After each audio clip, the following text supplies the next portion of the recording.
4-5 साल से आपने ज़मीन को खरीद के फेंक दिया।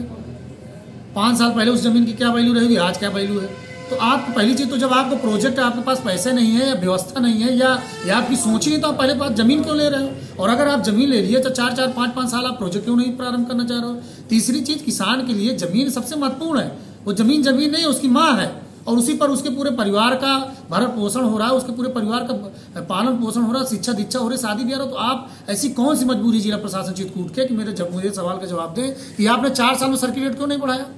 और फिर आपने जो पुराने पिछली सरकार में आपने इतने सारी जमीन ली, उसमें आपने कितने प्रतिशत काम प्रारंभ कराया।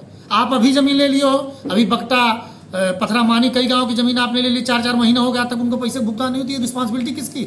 और आप मेरे संज्ञान में यह दिया कि आप जबरदस्ती किसान की स्वेच्छा के बिना आप जबरदस्ती दबाव डाला के प्रशासनिक अधिकारियों के माध्यम से, अन्य अधिकारियों के माध्यम से आप जबरदस्ती जमीन ले रहे हो किसानों की, और पैसा आप देना नहीं चाहते हो। तो पैसा सरकार का है, किसानों का पैसा, जनता का पैसा है।